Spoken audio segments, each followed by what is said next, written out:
dedicated to each and every one of you who appreciate a great glass of wine. You know what I mean? It's Monday. Let's raise a glass to the beginning of another week.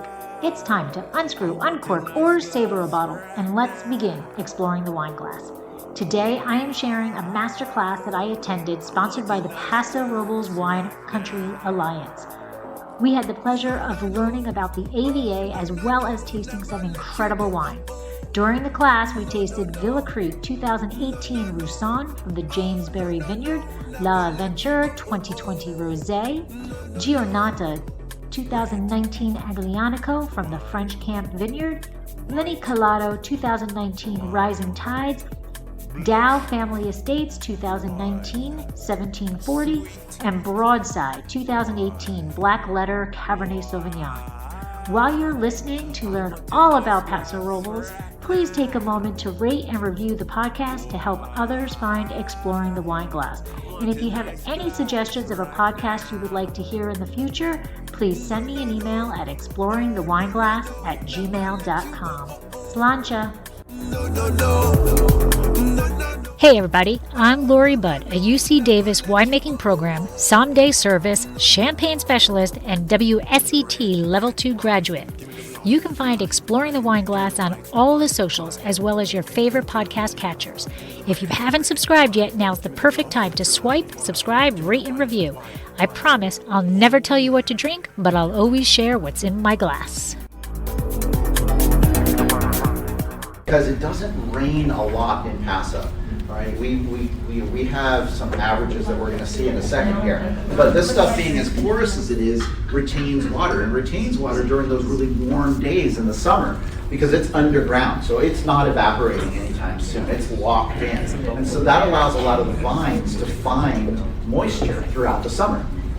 But what else does it do, though, from a minerality and all of that kind of standpoint? Well, you get water retention without oversaturation. That's true. It's not like over irrigating or anything of that nature. Yeah. But you're also letting air and oxygen get in through the vines as well. I know you're testing me and I don't know what I was looking for. No, you got it. That was it. Okay. Yeah. That's where we're finding moisture in the summer. But then there's also components of phosphates. And do you want to jump in on this one? No, you got one. All right. So gave a great explanation earlier. So. Okay. So what they do actually is help to inhibit the kind of decline of the natural acidity that is within the vines. And so while we have a lot of great natural acidity, it's not so much that, oh great, we have natural acidity in all of our vines. It's that a lot of this material actually helps to keep and hold that natural acidity that exists. And so when you're looking at one of the kind of calling cards or factors of wines from Paso, you're finding a lot of great natural acidity that exists in our wines, and it has a lot to do with these types of soils. Once again, this isn't rampant all over the Paso AVA. Again, it is in a lot of places, but as you go to the east, you're going to find it a little bit more decomposed, actually. And so it's going to be like if you're looking and you're seeing, vineyards that might have like scraped areas or sometimes even gopher holes or something like that, and you're going to see like a lot of white dust outside of those holes, and that's because it's a little bit more decomposed than what you would find over in the western hills, but it's still under there. It's just a little deeper. You have to search for it, but it's still doing its job, and it's still having a lot of water retention, and it's doing its job with maintaining the acidity of the wines in Paso. So. Did I miss anything on that one, Adam? No. I think what makes Paso Robles exciting for me, I've been living there for almost 19 years, and I've made wine in every single subpopulation out there. What's exciting to me is that there are no two regions. I mean, the soil diversity is ridiculous. Within the single vineyard, you can have like 5 or 6 different soil types. When I was at home, we used to own a vineyard right behind Justin Winery, deep into Adelaida. It used to be called the DeBro Vineyard. We've been through several names. Justin owns it now. And we actually had a limestone street running through there because it's a quarry west of Adelaida. And then we had calcareous, we had Linicolato down at the bottom. We had a bunch of different types of soil types. And I actually decided to make wine from Cabernet from each of these things. This is all within probably 1 acre. And they were so drastically different. The stuff on the limestone, the pH was like over 4, where the stuff on the lineage, a lot of the peak was 3.5. I mean, it was crazy. And that, again, that's part of what makes Paso Robles so exciting and diverse. And we're still trying to figure it out. As much as we come here to act like experts, there's still so much to learn about Paso Robles. I mean, it's really so much fun. I encourage everyone, to really kind of dive deep into it. But we've got experts coming in from all over the world that are just like scratching their heads, like how incredible is this stuff. These guys, now people sit on so many different types of really exciting things. I mean, yeah, they have some cool vineyards. We have some good pictures coming up of that. And we're kind of getting into the picture part of things, to be honest. So this is topsoil in the Adelaida district. Oh, yeah, yes it is. So this is topsoil in the Adelaida district, and you can see how thin that topsoil is, and then what everything under it is, and that's all calcareous shale type of material there. So it's I mean, right there, right just below the surface. So let's go to the next one. And then we talked a little bit about rain. This is a really quick slide. It doesn't rain a lot in Paso. On a really, really good year, we might get 45 inches over on the western hills of Paso, maybe, on a really good year. And that same good year, we might be 15 inches over far east. But you can see that we have this big rain shadow effect that happens. And so as storms kind of hit the mountain range between us and the Pacific Ocean, the little thing called orographic lift that pushes those clouds and kind of almost squeezes those clouds of their water to allow them to kind of get over the landmass, and then they drop less rain as they move east towards the eastern ranges then. And so you see that we have lesser rain over there. And what's interesting with that is that all of that rain that's being dropped over in the western hills, where a lot of that calcareous stuff is right there near the surface, and some of that calcareous stuff, like I said, is more decomposed as you go east, and then we get a little bit more of the organic stuff and the clay loam stuff as you go east. And so you see kind of this kind of differentiation of how farming then is done from the western hills, where there's a lot less water applied, if any, because they don't need to, versus what might be more, you'll see more irrigation lines as you go east, because then there's a river bottoms and things like that. And so you got sandy soils that have a lot of drainage, or you have all of those clay soils that have that fracturing that happens over time because they dry up. And so then you'll find some of that differentiation in there in farming techniques. Let's go to the next one. So here, looking at the piece that you have in your glass, if you were to pull it out, I'm not suggesting this, you'll find that it is much heavier than it was when you first put it in. This is from Tablas Creek, actually, so this is 2 pieces of calcareous shale sitting on a giant piece of limestone. The one to the left, that's all brown, that got dug up. And it's of different size than, say, the piece there on the right. However, it's 1.5 times heavier than that piece on the right because of what it has soaked up in water and what it's retaining there. So it's a very powerful tool for our region when it comes to farming and moisture and retention and all those things. And it's a natural tool. Yeah. You don't have to impart it, move it in. It's already there and it works for you just because it's there. It exists. It's the magic of Paso and the beauty of Paso. So next slide, please. So this is Estero Bay and Morro Bay within it. That's the Santa Lucia mountain range that we were talking about. We don't have the fog bank to show you, but if it were a fog bank, it would be right about here in Los Osos, moving to the north, out to the left of the frame, and it would come up against that mountain range, and on the other side of the mountain range, of course, is Paso. This is how close we are to the ocean. We really are that close, and it's a wonderful thing to be able to go to and enjoy as people living there, but it's also another one of those great things that we have going for us as a wine region. So Paso, hopefully it's a little cooler than you thought. That's oftentimes what we find with a lot of people saying, oh, Paso's pretty warm there. Yeah, but we cool off, and there's a reason for it, and hopefully I've been able to share that with you. I don't know if we have any questions right now, but I think what we want to do is get into the wines and get into pairing. Yes, exactly, yeah, because you've probably been sipping on them. So if we can go to the next slide. So the wines today that are presented by Carrie, we've got Via Creek Cellars, Laventure, Giornata, Venezuela, Gown, Broadside wines that are all there. Your booklets have them all of their particulars. So we're not going to actually put slides on here that's telling you what's in your booklet. I think you can look at your booklet. We don't need to duplicate efforts here. But instead, I'm putting slides up that show little glimpses of the piece of land that all of these wines are grown in. And so if we can go to the next slide, please. This is Via Creek Cellars, and that is Cochise Canyon Road. On the right, that wooded area, that's actually the Willow Creek District. And then on the left is actually the Adelaida District. And you can see how steep that mountainside is. And I think earlier we had a question as to what vineyard that was that we were looking at during that Western Ranges picture. That's the same vineyard, just now a different angle that you're seeing. So, Carrie. So one of the things that I think is great about Paso,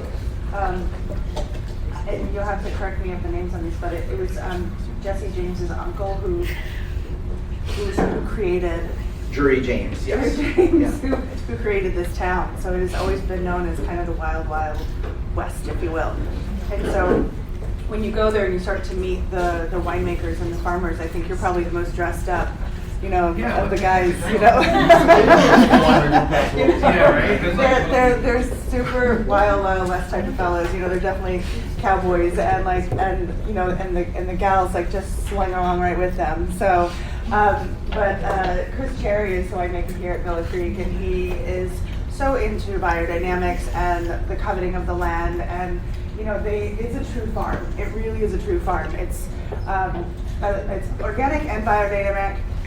They have sheep on the farm. They make sure that they're doing their certain cover crops on the farm, and so it really stewards of the land.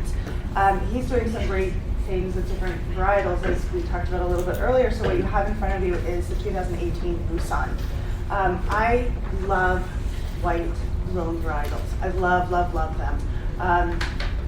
I paired a Wagyu steak the other day with Usiglio Chateauneuf du Pape Blanc, and to me it was just absolutely gorgeous. And it's the type of wine, it's the type of grape variety that can stand up to a lot of different foods that you wouldn't expect to be able to drink with white wine. This one to me is all about power and grace. It walks the fine line of strength and subtlety. You have these intoxicating aromatics. You get white flowers, nectarines. I mean, shout out what you're getting. I'd rather this be interactive than me just tell you what you should be getting. Huh? Guava, a little tropical flavors, yeah. Like honeysuckle on that. Marzipan. And then when you put it in your mouth, you get this glycerol texture to it. It's just really pretty. And how old are these wines, if I can check? Can you ask again? How old are these wines? These wines, I don't think I have information on that. I think it was planted in the 70s. Yeah. Yeah. This is James Berry vineyard, so they were planted Yeah. in the 70s. Yep. So they have about 60 acres, and their elevations range from 15 to 1800. They're surrounded by all of these oak and evergreen. Oh, that's a good thing to point out. I'm sorry. So I didn't put a picture of the James Berry Vineyard up here. This is the home ranch of Via Creek, but this grape is sourced from the Willow Creek District at the James Berry Ranch, which is Saxum's home ranch. And so Chris is able to get a small allocation of Roussanne from the James Berry Vineyard. I'm sorry, I didn't have a picture of James Berry. I meant to mention that. You're right, the vines are from the 70s. Yeah, but this these isn't. were Chardonnay. Right. These are Chardonnay roots root that were grafted over to Roussanne. I think it was in the later 90s, right after Saxum. Because they planted it for Deutz Champagne. We're going to do a sparkling wine project there. That's how cool it was. Right? I mean, they did Roeder up in the Anderson Valley. Yeah. And then they came down there and they said, oh, this is really basically the same. It's like it's a good place for Pinot Noir and Chardonnay. And then the whole thing crapped out. And that's when Justin took over from his father. And he's the one that grafted Roussanne on. But these are old vines, but they were it was Chardonnay. That was part of the reason that I was asking you about how old were the vines, because when I thought always about the wrong varieties, and then Paso Robles was Pintag was drought always. So rum varietals in the 90s. But before that, there was already like old vines. But it's always interesting, like to understand how these rum varieties actually. But it was so cold over there, it was so, I mean, the climate and the soil that you've been talking about was such that Champagne people came there and said, here's a good place to make, 12% alcohol sparkling wine. So it can be done. Yeah. Yeah. Unfortunately, the market for Chardonnay, and I think it also started to kind of age out. And so when Justin Smith took over basically the home ranch, he was going in the lines of Rhone style wines and Rhone blends and all of that. And so that's when Roussanne found its way onto those Chardonnay roots. In Champagne, like wasn't Dutch, Champagne Dutch, Yes, it was.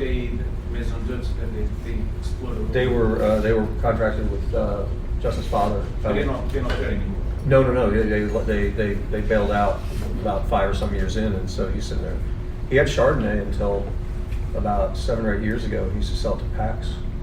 Yeah, because did he replant like in 14? Like Graciano? That's right. So it's like I said, it was around then. That's when he got. That was the last Chardonnay. So there actually was a little plot of Chardonnay. Broadside started with Jamesbury Chardonnay. Okay. In fact, Pebble, Jeff's dad was my vineyard manager when I was running Jekyll. Okay. Right. Talk about going back. And he also did a couple of barrels they bottled for the Palanner. And I forget, it was like a Palanner kind of private label thing that they only sold in New York City. And it's Jamesbury Chardonnay. So it's floating around out there somewhere. The Chardonnay was great, by the way, because as a still wine too, it just, you don't make any money with Paso Robles Chardonnay. How much money you make with Roussanne from Paso? Yeah. A lot more. That's all. If you look at the price on the wine, maybe.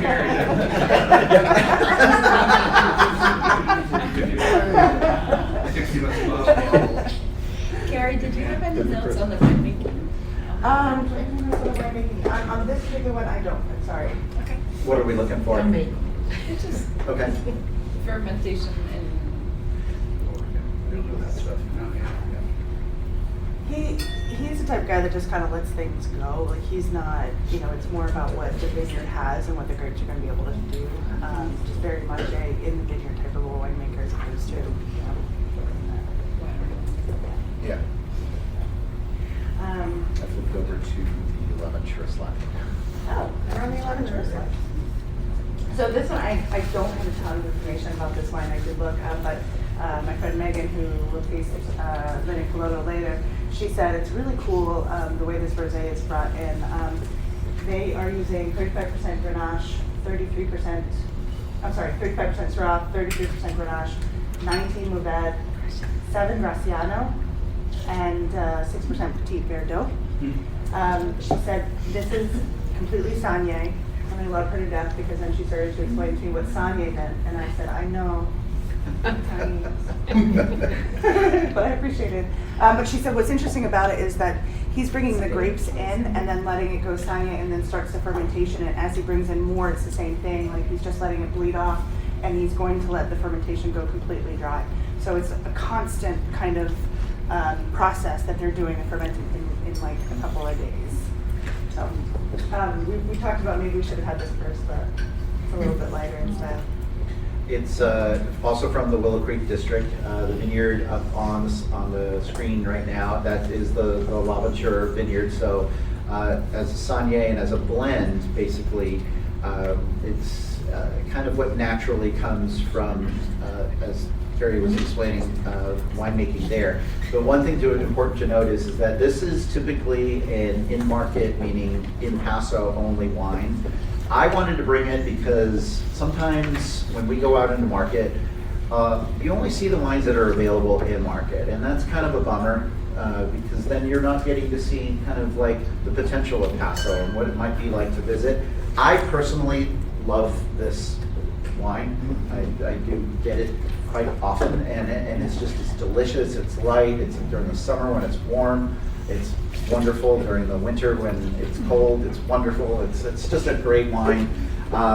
Locally, it's carried at a couple of restaurants here and there in Paso, but otherwise it doesn't see distribution. And so I thought it would just be fun to show you something that's just a little different that you don't get to see, because normally for Laventure and in this market, you see Estate Cuvée, Optimus, and Côte à Côte. And that's a Rhone style blend.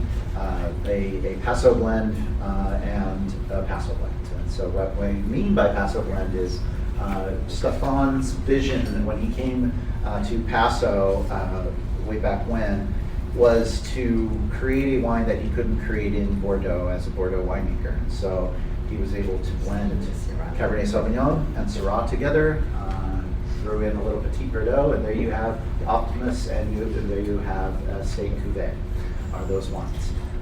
The wine that you have in front of you, of course, it's kind of a Rhone style blend, and so it's basically a bleed of what would be Côte de Côte, as Côte de Côte is picked and brought in and bled off. Well, what I think is important about this wine is it looks like every other rosé that's in the market right now, right? That pale pink color. But when you get it on the nose, you get some more of those ripe berries, almost like berries and cream, if you will. But on the palate, it just opens up. You get this tannin texture, and then just wait for it, and then your mouth just starts watering.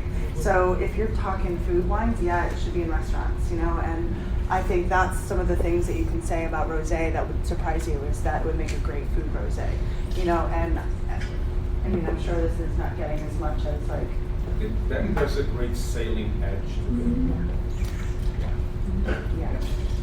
And so you might be looking at us going like, well, then why would you bring this wine if we can't get it in market? Well, it also shows you the potential of so many other brands that do exist in Paso that are doing some similar winemaking styles of rosés that you can get in market. There is another rosé that's going to be out on the chilled wine table a little later that is not this style, but that doesn't make it any less or any more or anything like that. But when you see some of the rosés though coming out of Paso, especially lately, I mean, there's something there to really kind of take note to.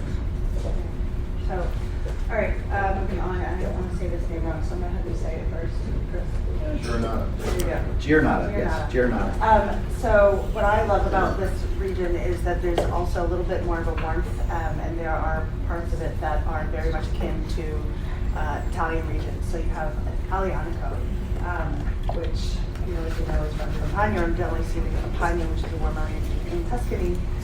This is a couple who, they're both working the vineyards. Stephanie's working the vineyards, and Brian is working the wine. And they're picking at lower sugar levels. They're handling the must in a very soft, gentle way. They want to amplify the acidity in this wine and make sure that it's lower in tannin. So you're not looking at this big brooding Aglianico that you expect out of Tuscany, of Campania or Italy, but it's a very elegant style. So you get some more of those leather spices, dark fruits.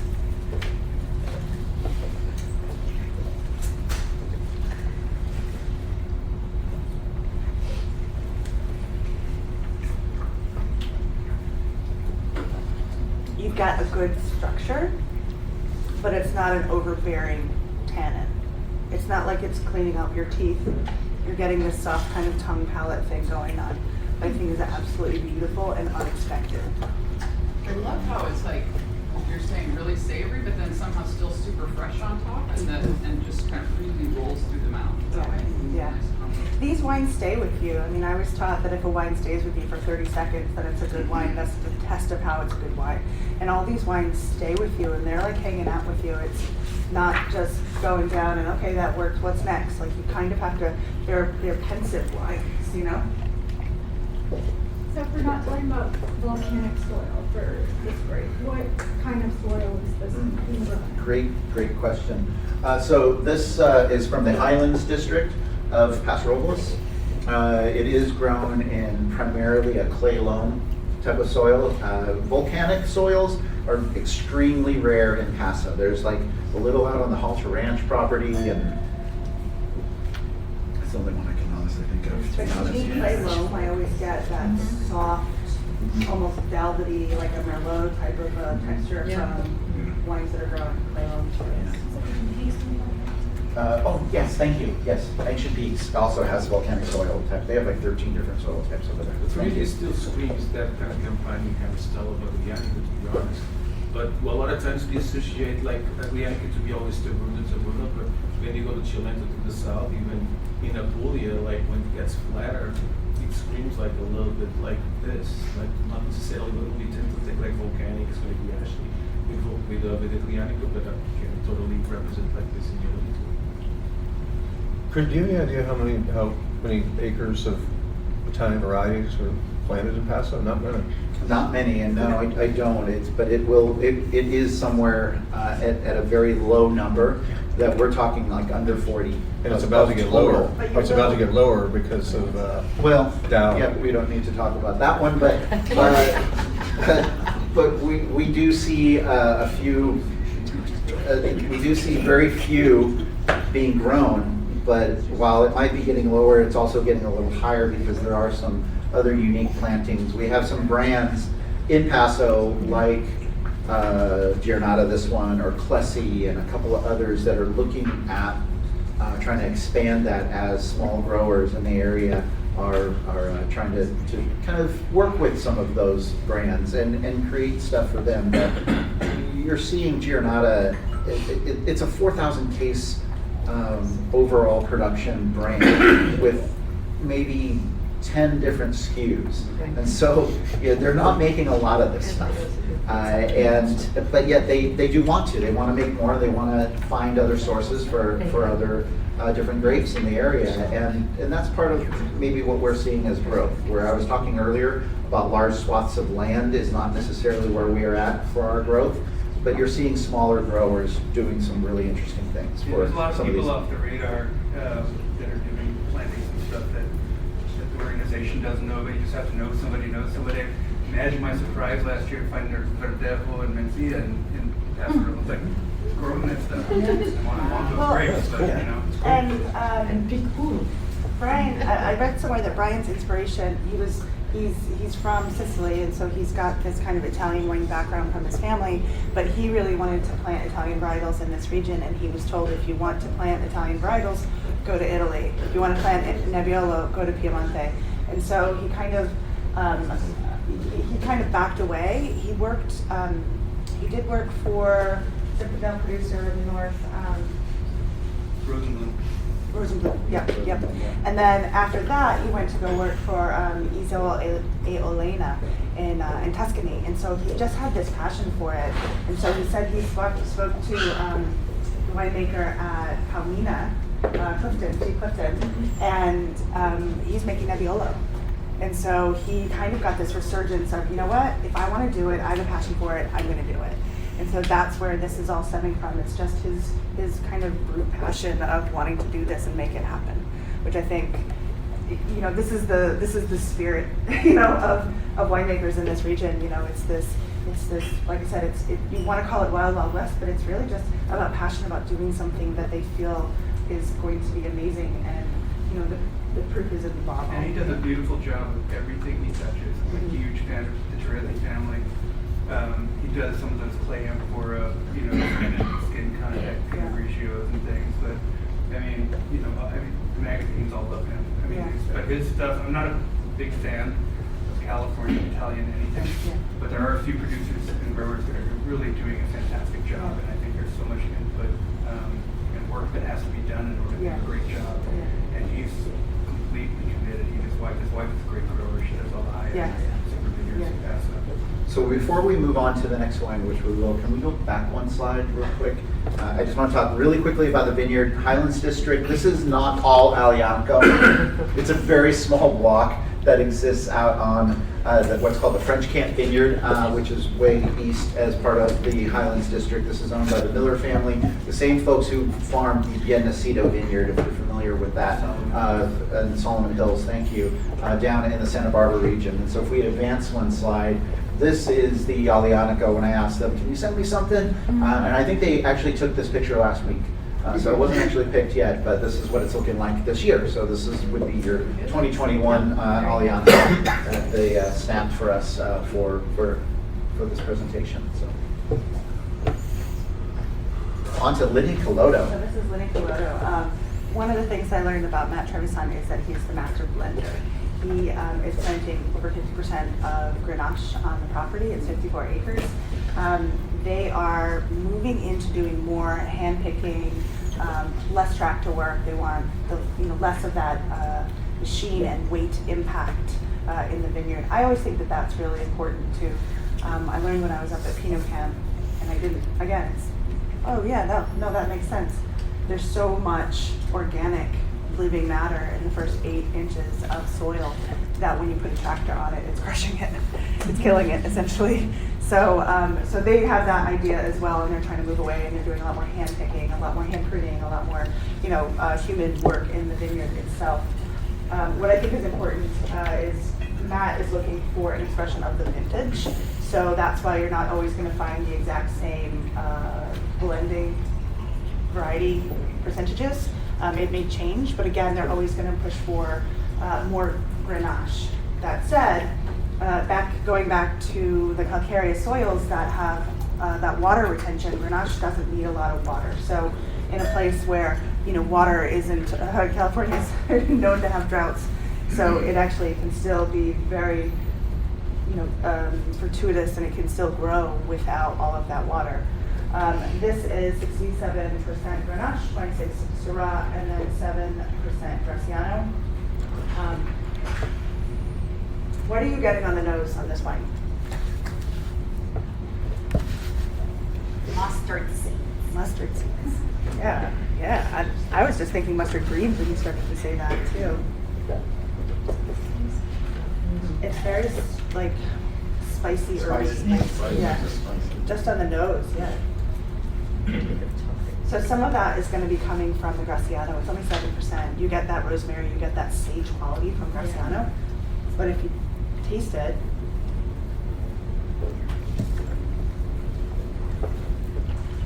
you get the fruit from the Grenache and the Syrah, because it's predominantly Grenache. It's not as weighty, but you still get some of that black fruit from the Syrah.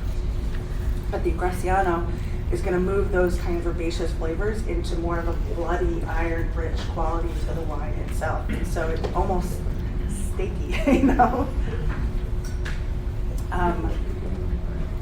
I talk a little bit about Graciano? Yeah, I was gonna say, we talk about the elephant in the room that no one knows about. Yeah. So Graciano. Talking about Graciano, how can we not? They thought it was a different. Go ahead. So it was basically that there's a nursery in town that when a lot of the winemakers in town were starting to order what they thought was going to be Mourvedre or Monastrell, was mislabeled, and so later on they come to find out it was actually Justin Smith over at Saxum that he had somebody visiting from Spain that said that's not Monastrell, that looks like Graciano. So Justin decided to have it tested out, tested to be Graciano. There was a ton of growers all over Paso that ended up with Graciano. We So have a lot some, of that stuff in Paso. That's crazy. yeah, it's cool. Yeah, and so some people didn't quite like it. Some people just ripped it out. They wanted Mourvedre. They wanted Monastrell. That was that. Others were like, hey, actually, it's kind of working. I'll keep it. I'll keep going with it. There's some actual single varietal bottlings that exist out there now. But it was kind of one of those funky little things that happened in Paso that it's just kind of cool, and now it exists, and that's Paso. So You could market yourself as the Graciano capital of North America. Huge. You remember when everyone thought they had Roussan and Lodi? Oh yeah, Yeah, the whole. that was Randall Graham's Randall doing, Graham thing, right? yeah. I was talking with Chris Cherry about the Graciano thing because he planted a ton of it, and it was that new vineyard at the estate, Mhm. and he said it was a happy accident because the reason they wanted the Monastrell was because it has more acidity. The Spanish Mourvedre has more acidity than the Mourvedre that they have, which of course came out of Tablas Nursery, Yeah. and so they wanted it as an adjunct to to keep things fresh. Still happens that Graciano is high acid, thankfully. So it wasn't like they planted something that didn't work. It's just and they didn't notice it really until I guess it was Chris and Justin were the ones who were looking at it. Fourth or fifth leaf, I think. Yeah, when they said like, because it was definitely giving acidity, it get what they wanted, but then the leaves didn't look right. Yeah. So it was a happy accident. It is a happy accident in our area, and it's one of those things that I think now that they know, now others are kind of looking at it, and there are new plantings now of Graciano that are starting to go in. But I think when I was talking to Chris recently about it, also Chris Cherry from Via Creek, is that he said though that it is definitely something that is very aspect dependent. That it for its ripening and for the way it's going to grow, that it really needs to be really fine-tuned, because there are some winemakers who did plant it and ended up ripping it out because it didn't get ripe, because it didn't actually achieve what it was Well, supposed there's to. an extremely famous winemaker down the Santa Rita Hills who has a lot of it. So would you say that it's a great chance that the same way that happened with Zinfandel, Trippy Dragon, Primitivo, that brought like a lot of varieties that's still trying to be, that they're being discovered with time because they're mixed planted from those old vines back in the time, with Life of Mauli, with all the Cabernet that sometimes like even Ridge has, that Paso Robles with these varieties most likely going to find with more time in research that's like mixed plantings with other varieties? I think so. I think we're seeing that happening out. There's a vineyard called the Paper Street Vineyard in Paso. It's a newer vineyard owned by the Ducey family that you're kind of, in a sense, kind of referencing, because old plantings of Zinfandel that have Carignan within them. And they're already, only just a few years in, already starting to graft and find things that are growing better, and even doing some mixed plantings out there, some kind of field stuff. And so I think that yes, we do have still a lot of experimentation as new vineyards are planted and as some of these pieces of land are found to be just amazing. I mean, if you come to Paso, please look me up, because you got to go to this vineyard, Paper Street. We recently had a group of journalists in town just last month, and we went up there and just absolutely blew them away. What they're doing up on top of this mountain, and it's so hard to get to as well. But it's just it's cool, and it was mostly kind of winemaker geared, because a lot of winemakers in town who were going to source from this piece of land, they trust the Ducey family, and they knew that they were going to grow some really cool shit, that they were able to say, hey, can you put this in for me, or can you put that in for me? And now they're all sourcing from there, and they're producing some really great wines. And that's part of, I think, what some of the growth and some of the experimentation that's happening, and some of the discovery that's still going on in Paso. So we might drink some Couloirs.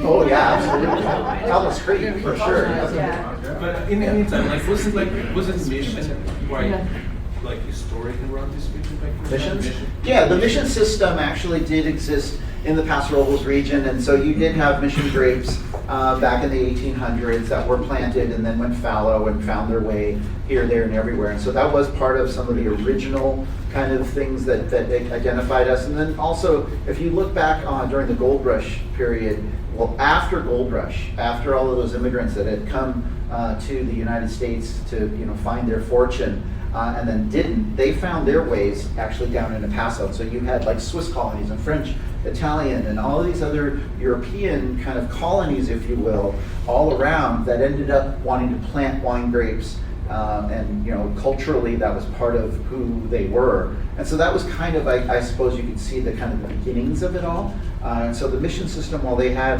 something to do with it, I think that really it had a lot of the European immigrants that had more to do with it all over the state of California. Yeah, but you gotta also remember that in the early 1900s, there was about a phylloxera that devastated 10,000 acres in this region. And so they were having to replant. And so how they were getting them and how they were mislabeling them is kind of more about the personality of the region and what they do now and how they're bringing in different varietals, and is more about the tenacity and the passion of the community. Yeah, it is. I know we started about 12 minutes late, and so I need to tell you it's 1:30 right now, just to let you all know. We've got 2 more wines to go. We're going to do those 2 wines, but if you've got to go, if you've got to excuse yourself, our apologies that we're running a little late, but this is a really super fun conversation, so you better not go, because I'm going to take you. There's a lot of great wine out there to taste, too. There is a lot of good wine out there to taste. So we're going to get there. We're going to get there. I promise we're going to get there. This is the Linicolodo winery, and so when we were talking a little bit about Matt and his ways and his things, well, this actually was taken just a couple weeks ago. while he was in the midst of pressing and doing some pump overs and the like. We did a little media tour, as I had mentioned, and we went in and we did a few things, and this was taken just before we took over his space. So, Dow Mountain, beautiful stuff. We have Maeve in the room. Maeve, I'm going to invite you at some point in time to jump in, but Carrie, please. So this is 1740, so it's 78% Cab Franc, and the remaining part is Merlot, 22%. That to me is always surprising because I don't suspect that you're going to get a Cab Franc heavy wine coming from us. But everything surprises me, I guess, now at this point. What I think is cool about these vineyards is that it's really about the power and the majesty of the mountain. This is where, in Hoffman Mountain Ranch, was where the modern winemaking in Paso really took place. So I wanted maybe to go in a little bit more on what you guys are doing and Sure, happy to. Yeah. And just like you, Carrie, I underestimated Paso before Yeah. I came to visit Paso. And like many of you, I was a buyer. I'm a somm, lifelong wine geek. And when I came to Paso and saw what was happening there, I was really shaken to my core because it really is the wild west of the wine world. And yes, we gussied up a little bit for y'all today. But really, when I say that, what I mean is that the incredible diversity of this region and the fact that, to me, this is the last place people can secure incredible quality vineyard land and do what they are driven to do. And for Daniel and George Dow, that was Cabernet and Bordeaux varietals. And they found this amazing terroir, Dow Mountain, originally discovered by Andrei Chelychev in the late 60s for a man named Dr. Stanley Hoffman, and ultimately then found again by Daniel Dow. But I think I like that you brought up Andrei Chelychev because he called it. This is like it's just a very romantic idea, right? He called it the jewel of ecological elements. It's a powerful statement, and when you stand on the mountain, you can see why. We are at 2,200 feet elevation. We're only 14 miles from the ocean, so we're way up there in the Adelaide District on the west side.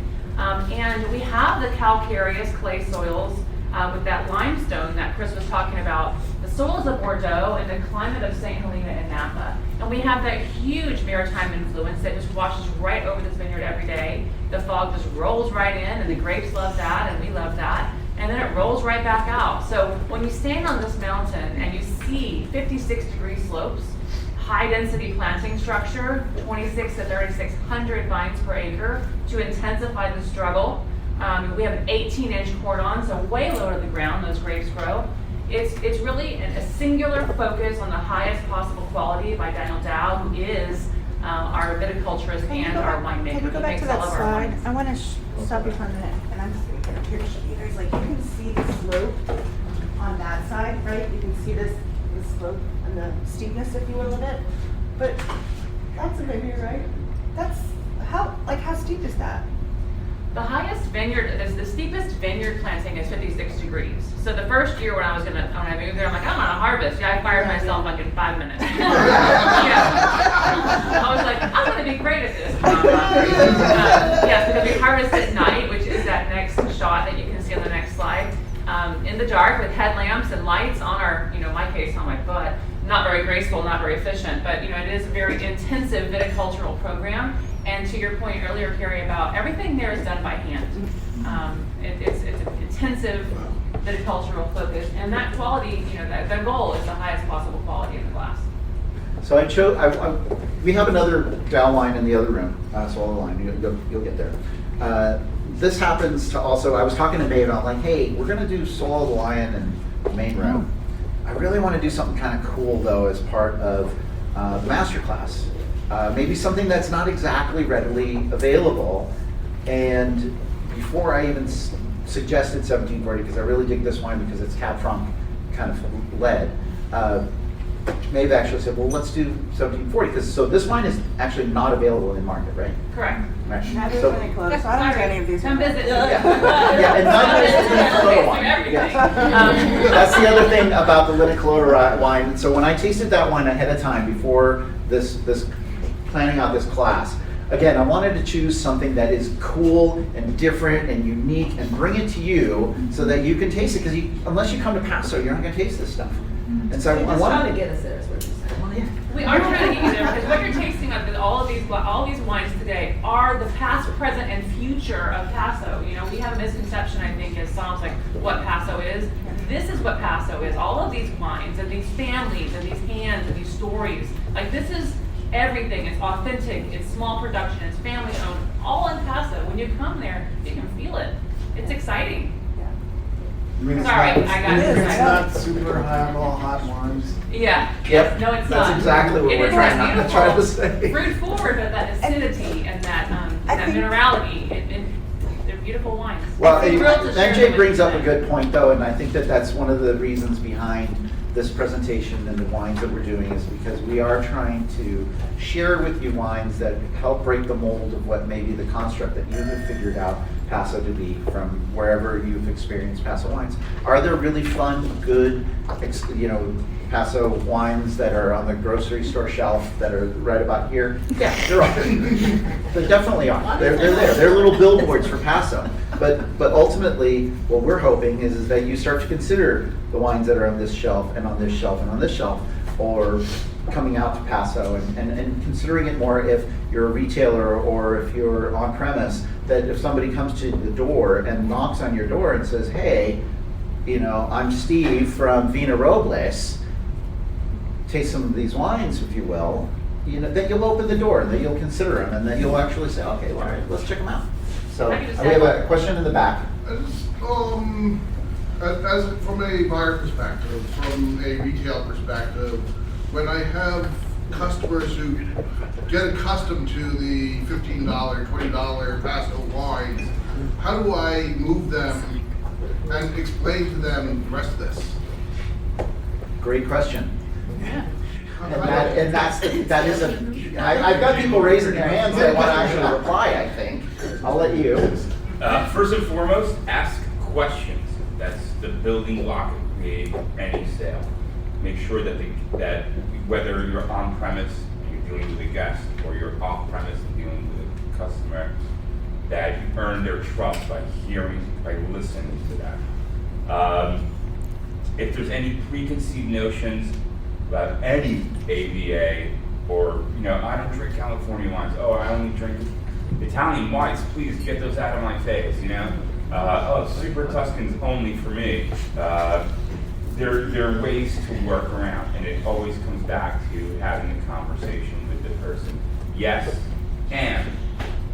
California wines can be a little overbearing, or yes, Paso Robles, you're accustomed to paying X amount for Paso Robles wine, and here's an opportunity for you to maybe spend a little more and have an experience, rather than just tossing back a couple of I think glasses. yes, it's all about communication, it's about that conversation, but it's also about comparison and translation. Sure. So, and this is what I kind of wanted to say about this wine. I like this wine very much because it is Cab Franc, and I love Chinon. I absolutely love Chinon. And someone sent me a couple months ago, I want you to taste my Cabernet Franc from Argentina, and I was like, yeah, let's try it, let's do it. And I was like, it tastes like Cabernet from Napa, and I don't want a Cabernet Franc that tastes like Cabernet Sauvignon from Napa.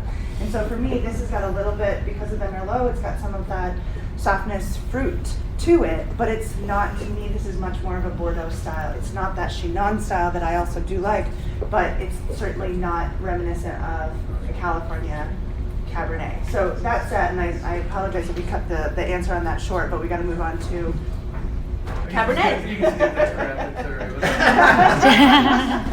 Before we move on to Cabernet, I do want to say, and I've been fortunate enough, of course, when people come to our area that or whether they're tasting wines for a purpose of reporting, or a purpose of sharing or buying or whatever, something that resounds in my head is that it's always about trusting your palate.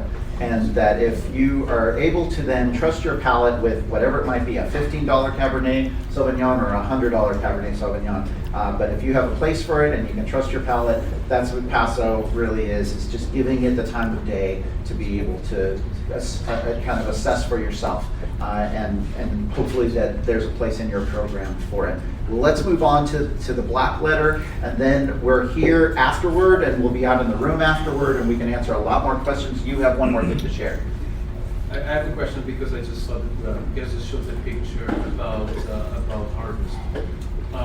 Like how much of a challenge is like for Paso Robles right now in terms of sustainability? And age brought frat, labor generations that are interested in working the vines. Is that like that kind of sustainability across these whole topics? Is that a challenge? There's a really long answer for that. I could totally get into with you.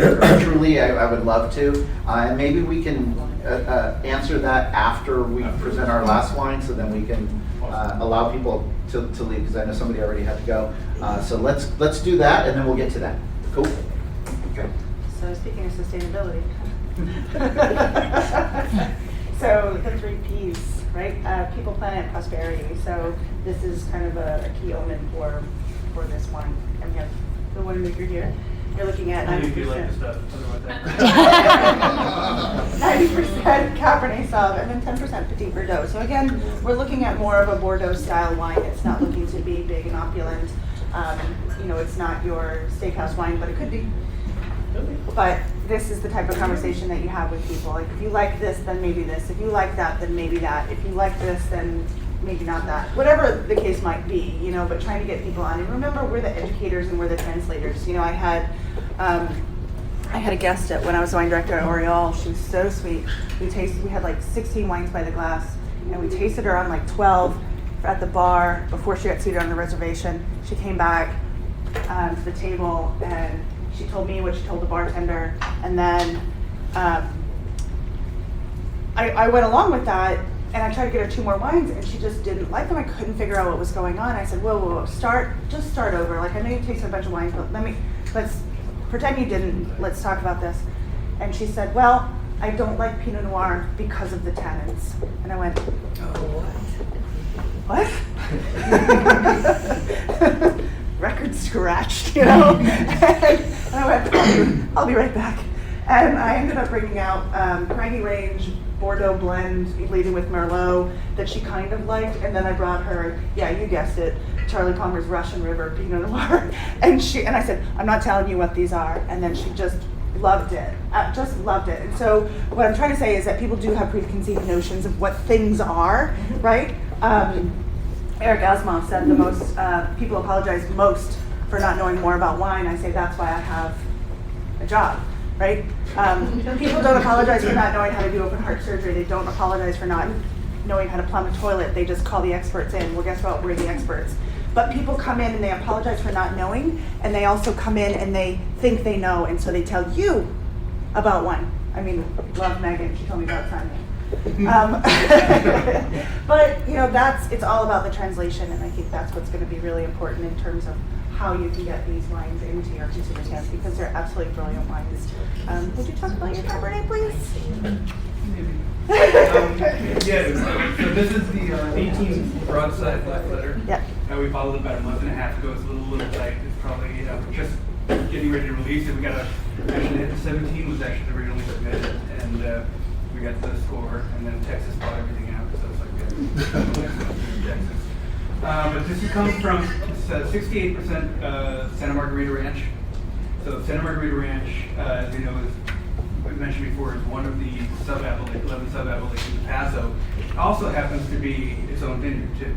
But actually, I'm going to qualify that by saying that Doug Filippone, one of the owners, told me the other day he sold a portion of it to somebody across the street. So now there's like 2 owners for the entire appellation. It's like 5 acres. It's not enough anymore. But it is its own appellation. It is very cool climate, and it's a really interesting, fascinating vineyard, because you can walk through. There's parts of the vineyard, Block 49, where the Cabernet comes from. It's all hand-picked, a ton and a half an acre, where you can actually pick up these fossilized oysters. And they're at the top of the soil. They're right there. They're just floating around there. Yeah, it's like, oh my God, this is a dinosaur oyster. Can you imagine one of these things biting at your feet, back 20 million years ago? But anyway, so it's a fascinating vineyard because it's very, very cool climate. There are actually some years, you can actually grow Pinot alongside Cabernet there. And there's some years that Merlot doesn't ripen up. I do a lot of Margarita. I buy a lot of fruit because I love cool climate fruit, just period. And so it benefits from the Paso Robles climate, where it is more of a moderate continental climate, and so we get these really hot days and these super cool nights, and Cabernet loves that for a number of reasons. We can talk about that later today. I also get Petit Verdot from there too, which is a late ripening varietal. I thought that I had the first Petit Verdot planted 20 years ago in Paso, just because I thought it was the best grape I'd ever worked with in Loda. And I think Stefan Esteo had me beat by a year, but Petit Verdot, ripens late in the season. The only thing later is Albarino, because the grape or the leaves fall off the vine. You have to pick it. And then the balance of this blend is from a small vineyard, not really small vineyard, called the Grasso Cresser Vineyard. It's on Vineyard Drive, and Mindy Allen's the vineyard manager. And I called her. I said, "Well, what do I put? Adelaide District or do I put Willow Creek District?" She goes, "It cuts right through the center of the vineyard." Like, great, just pick one. Okay, all right, great. I'm not going to figure out, I'm not going to count fines and say, okay, it's just 8%, this and that. So the balance. Get a Burgundian in there. This year is Willow Creek. So it's just a blend that spent nearly 2.5 years and about 40% red ratio. And it was just one of those things where you have to just get it dry without screwing it up, and get it in the barrel and get it in the bottle without turning it into vinegar. Vineyard is one of the beautiful things. It's nice to be in a place where so much of Paso, where all you have to do is just get the wine dry without screwing it up. And the wine makes itself. You think of when I make wine, I have a wine up in Sonoma, I make wine in Oregon too. And there are certain vineyards that you get to work with where all you got to do is just get it into the barrel without effing it up and get it into the bottle. And so Margarita is one of them. A lot of this, your vineyards like that. Your vineyards are like that too, where the wines just make themselves. You just have to really just be a caretaker in the vineyard and caretaker in the wine. And so that's really just what it is. And it literally could not have been released anytime. It may have been released 5 minutes ago. So the wine is going to improve over the next couple hours. And again, with this wine, it's not overbearing with fruit and oak. It's very subtle, and you get these black cherry, black olive, oolong black tea. Like when you get black tea in a wine, it's a great wine. These are subtle flavors. They're elegant, they're delicate, but they're still powerful and strong. And I think that was something we talked about with regards to, I think it was the Villa Creek, where it's all about power and grace at the same time. And I think that's a very good way to think about this particular AVA and what they're doing, whether it be a white wine, a rosé, or a red wine, or whether it be, a Tuscan varietal, a Campanian varietal, or your otherwise European varietal. So in terms of tasting, in terms of what it goes with, they're definitely food wines, they're definitely exciting wines, and they're definitely exciting wines. Thank you. Thank you, everyone.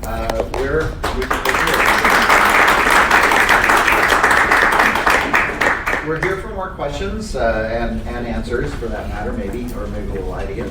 But I have a slide up here. You can see, you can get my contact information for more about the Paso Robles AVA. I want to thank Carrie. Carrie, thank you so much for having the wine with us.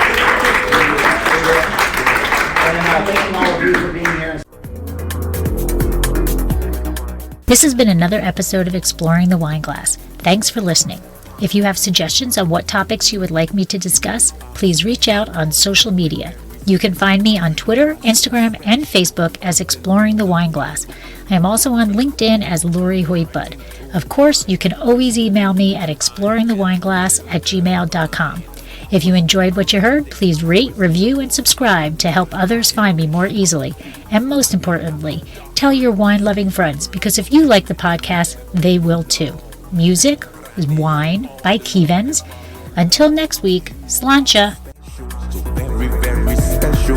You are so special. You even in the Bible. Give me the red wine. Give me the white wine.